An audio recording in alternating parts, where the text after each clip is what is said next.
Master Grade Sazabi, version Ka. Hey, what's up again, everybody? It's Robert184, 2Rs2Bs, gundam.tk, and yes, Build Fighters is banished from the mind, as it's back to the Universal Century, as good as it gets here. The ver.Ka Toki Master Grade Sazabi, the 2.0 equivalent, is here. You've seen the unbox, and now it's time to take a look at the individual plates. The colors are just delightful so far. This is shaping up to be a great holiday release.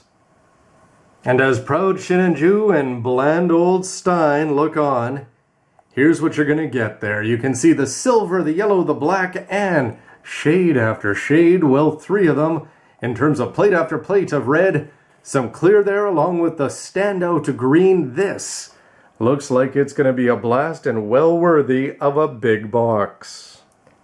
Well, multicolored A-plates seem to have headed out of style here. They're going to be kicking things off with the silver frame. Looking good, A1, A2, 1.5. And I had to laugh right at the beginning because these two parts, well, on the A2 are going to be X'd out. And I said, what? A new kit, you're already Xing out parts? Have they planned something big, a prototype or something in the works? And no, probably not. They just didn't design their plates all that well. Then again, this silver, the most important thing is going to be the color. It's looking good. Even before you add any, it's not mechy, but it's really going to be standing out so much more than the bland gold we get in kits like Strike Freedom. B1 and B2 here are giving us boosters galore. My goodness, if there's anybody who's going to be better in Gundam versus Gundam at getting out of the way, it's going to be this guy. Teeny tiny yellow Char there, and you can see lots of details to be added. Is anybody going to do these up in gold or put a metal sheen on them? And I thought New Gundam and Amuro's Big A was the best plate ever. This one, pretty cool. The C plate, you can see where you're going to be attaching everything on, but look at those little gray details, begging for some lining in black, and they're going to be providing all sorts of good details on the outside. And no need to fill in the back because it's all done there for you with some more lining options and a fairly complex mechanism attaching it on. The D plate goes black as night here, nice and suitably glossy. And I worried a little bit about the beam shot here. And instead, no, this is going to be just fine, and it'll stand up to its longer counterpart, it seems. E1, E2 are going to be giving us some fun there for the propellant tanks, nice and deep. Look how well they're indented there. But of course, it's going to be the shield piece that's going to be standing out. Lining options galore, some raised surfaces deckled up. That's going to add even more musical wonderment to this guy's cool logos. And from arts to entertainment so far, we haven't had any red, but F1 and F2 are going to start taking care of that as you get some bigger pieces down there with lining options. I'm going to have to decide Real Touch Red or the brown there. Slits galore so that you can make sure everything gets in. And how about that commander's antenna? Lots of raised details, and those face parts are looking fierce. And here's the G plate where you can see that they're saving some plastic over there. But again, lots of visible parts there that are going to be showing through for the shield. Leg parts, shield parts, the top of the head, which means we're getting different parts of the head in different shades of red there. And you can just see lots of lining options, and gray and yellow is going to be exposed galore. And there's Char looking pretty good down there in 1/100th form in his nice red uniform waiting to be warhammered. 2 H plates over here. As you can again see, lots of little cutout parts all over. Almost every single plate is going to have something worth looking at before you do that. You can also see the funnels, the parts there for the beam sabers, including the palm grip, and you can also see all the parts to get the funnels nicely deployed there, so much better than the SD or the HG, as expected. A smaller eye plate here is still going to be giving you some 3 Adidas striping there, as you can see some parts for the basketball as Amuro gets ready to go to the rim. And you can also see just again and again, these parts are going to look great no matter what color you put behind them. And the J plates, and I already sound like a broken record, everything is going to be showing through, and even the big plates, again, lining options here, not a single piece or plate has struck me as dull yet. And there's 1 K plate here, short of being offensive, as you can see, large parts, and again, everything where it needs to be, and plenty of room for those yellow thrusters to be coming through, and some nice little dual details there as well. And for the all-important, all-red sweepstakes here, you can see that the F1 and F2 plate are going to be standing alone here, as you've got 2 identical of the medium red, and for that nice dark red over there, you're going to have 4 different plates. These ones all look fantastic. Can't wait to see them in conjunction. And I'm hoping that my camera is letting you see the clear differences here. You will see it though, believe me, when you assemble it and put it on your shelf.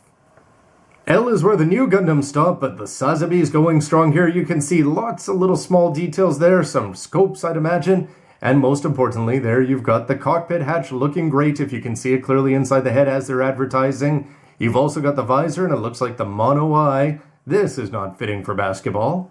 And I've been heaping praise on all the red parts all around, but you know what? This gray inner frame has lots of details. If you wanted to go and metallicize it and silver it up, you could have lots of fun in addition to the A-plate silver that they're already giving you. And again, baby has something down there, as this should be fantastic when you put it all together, and especially when you get things all ready to separate. The hips are going to be good, and just again, even the big parts just have tons of different attachment points and all sorts of details included. And for the O-plates here, well, they're not particularly unique. 2008 BE1, but most importantly, you're getting two jagged regular beam sabers there, and you've got a short and a long one for the Tomahawk. These are absolutely huge plates on their own right, and you can see why Bandai jacks the price to replace them.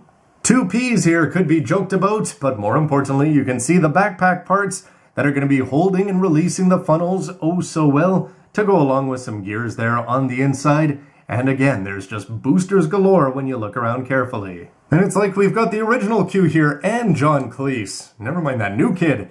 Doubles here, and you can again just see nice little details there. The triple theme, anytime Char is there, the number 3 seems to be appropriate. As you can see that it's played out all over the place. With R1 and R2 here, Lelouch style, wrapping things up. As you can see, the unique parts there, as even the inside of the skirts are going to be looking good, and lots of small little parts that are going to help those funnels look like the proper master grade 1/100ths that they all should. And yes, there's the Tomahawk holder getting ready before it gets green. And the long rifle here for the S-plate is all by itself. As you can see that you're just going to have these two massive sides to put all together. Remember that it is actually going to have a slide mechanism there that's going to be popping out in the back. This is listed as being custom for the Sazabi version KA, and it's nice to see that it is going to be differentiated in color from the regular beam. 2013, and we've got the 1/100th MP2 here for the emotion manipulators, so we can say thank you to the new Gundam for these, and of course he can say thank you for the Psycho Frame. And the T-plate here, what a throwback, 2000 for the Sazabi, no version KA there, and when you check it out in the manual, it's 3/4 X's. Still funny that they included it as a nice nod to the past. And if the color variations for the reds didn't impress you, well, you've got the nice gray here and just a little bit darker for the long rifle, so that's going to set it apart from the parts of the elbow that's going to be nearby. And for the seals here, in the tradition of the new Gundam, you're going to have these nice raised ones here. They are just going to be red, as you can see, color seals down below, but they should add even more differentiation, including an interesting raised surface. And on your mark, get setter. Well, go here, because we've got water slides included. That includes the green part there, as you can see, for the camera lens and for the mono eye. Some nice yellow parts there, mostly for the shield. SO ones that you can be putting on all over the place.